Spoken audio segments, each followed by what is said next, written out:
Hello and welcome to Rebels Radio latest interview. I'm joined by Slough joint manager Neil Baker. We're reflecting on yesterday's defeat 4-0 at home to Poole. What are your thoughts, Neil? Yeah, disappointing day really. We weren't at the races, especially first half. We were disappointed. Listen, we're going to take nothing away from Poole. Poole have been the best side that we've come across all season. They were strong, they were professional, they passed the ball well, they worked hard, and they looked a threat, every time they went forward. What I felt disappointed by was how easy we gave the ball back to them. Our ball retention was pretty poor throughout the first 45 minutes especially. We sort of said that the lads were rushing and say giving the ball back to Poole, and they were hurting us, and we just didn't really ever settle. I think after the first 5-10 minutes, myself and Anders sort of said we hadn't settled, and we'd sort of hoped that we'd sort of grow into the game, but we just didn't do that. And two poor goals from our point of view. The first one, we'd obviously given Tom Moran a job of sitting on the number 10, Brooks, and unfortunately he lost his man, and he ended up scoring the goal. And then the second, believe was obviously Guy got caught, and the lad got inside him. In reality, he probably should have taken him down and taken a booking. But that's obviously hindsight. To go two goals down, we sort of defended relatively poorly, and then obviously the third was a killer right on the stroke of half time. We're led to believe, obviously we'll wait to see the video and whether or not that sort of shows up, but by all accounts everyone was saying it was outside the box, and to be honest we didn't even think it was going to be a penalty. If I'm honest, Guy's quite an intelligent footballer, and we felt that if he was going to be bringing the lad down, then he would have done it outside the box. I don't think he would have made that sloppy tackle in the box. So as far as we're concerned, it was probably outside the box. And I spoke to the referee at half time, and his view was that he caught him in the box. So we'll see on the video, but that masks a poor first 45 minutes from us. I felt Johnny Dyer was probably the only one who'd worked really, really hard in the first half. We hadn't had a lot of joy, but he'd put in good effort, and at 3-0 the game's done. You only have to look at the fact that they've only conceded 15 goals all season, which is an absolutely incredible record, and you can see why. We said at half time, you've just got to try and go out there and try and compete, and not go the other way and do what we did against Redditch and lose 6 or 7. And we went out second half and we gave it a bit of a go, but we didn't really cause them too many problems, and they probably could have had a few more goals, if I'm honest. And there was a big difference between the two sides yesterday, which was disappointing. I do believe that to compete with those sides we need a full strength squad, and we weren't there.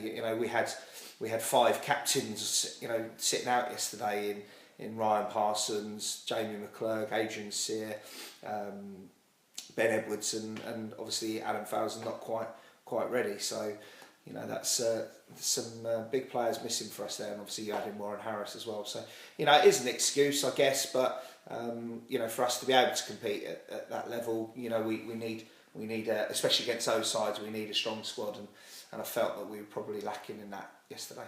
So are there any specific measures you're going to take after that? Obviously you said you underperformed Poole, you didn't necessarily challenge, they didn't really have to come out of second, third gear, did they? Yeah, no they didn't, and to be honest, we're not going to, our season isn't defined by how we do against Poole Town. For me they will win the league.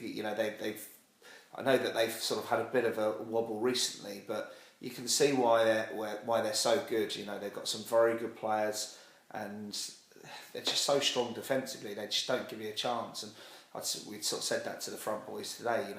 You might be sort of working on scraps today, and they were. But yeah, it's one of those days you just have to put it behind you and look to go against Bideford. I think there's a few people that sort of mentioned, could we not bring more players in and things like that. the problem you have is we were going into yesterday's game with Ryan, Ben and Searsy, and they were all sort of 50-50, and we were hoping 1, 2 or even 3 might be available, and in the end none of them were. And it's very difficult to sort of bring in players not knowing whether actually you're going to need them, and also you have budgets and whatever else, and I think also with loan players, I know people have talked about loan players. I know Poole have a good relationship with Bournemouth, but the players that they bring in, they tend to bring in for the season. They're not sort of like your 1 month loans and things like that, and it's not how we want as a club, how we want to really sort of build our teams. We don't want to build a side with a loan player for a season and things like that. So and the problem is if you are looking to bring a player in on loan, they want to they want that player to play, and they want them to be there for a month, and it just becomes very, very difficult to manage in that respect. And I mean, I'm not saying that we won't do it, because we do have the links to be able to do it, but at times it's right and times it's not right. And I don't think when you've got 3 or 4 players that are maybe a week away from fitness, it's worth doing, if I'm honest. So where does it leave you for the week ahead? Obviously a long trip down to the North Devon coast next weekend for a tough away fixture. Bideford have found a little bit of form themselves recently. What are you doing this week? Yeah, we'll be training hard, and we'll be working on going to Bideford to get 3 points. As you say, they've picked up quite a bit recently. They've had some good results, and it's a tough journey. It's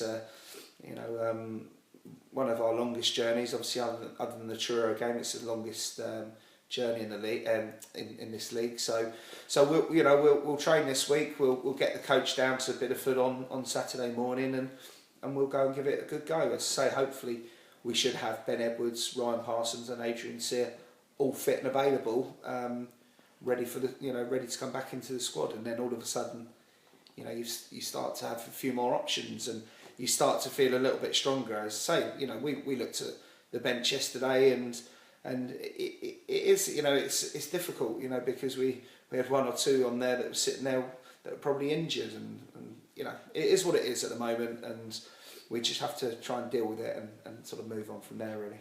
And I take it it's all part of the learning process of stepping up into the league.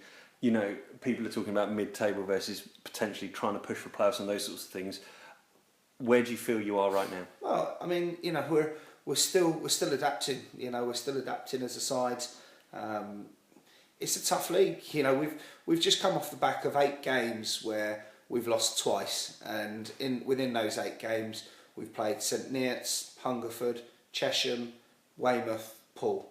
5 of the top sides in the league, and we've lost 2 of those 8 games, and so we're not a million miles off it. We are going to have days like we did yesterday, whereby things don't quite go right for us, and we have to learn from those and sort of learn to deal with it going forward, and readiness for next season.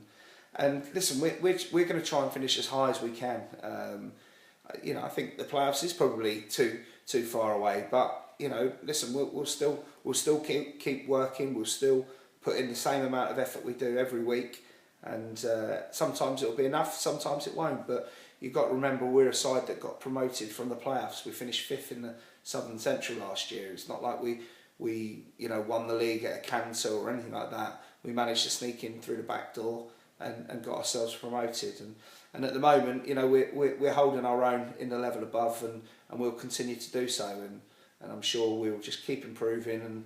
And if that means we have to look to next season to try and get into the playoffs, then so be it. But at the moment, we're just adapting, and we'll see where we go. Well, thank you very much for your time on your busy Sunday. Yeah. We'll look forward to hearing more and following you on your journey next week down to Bideford. Lovely. Cheers, John. Cheers then.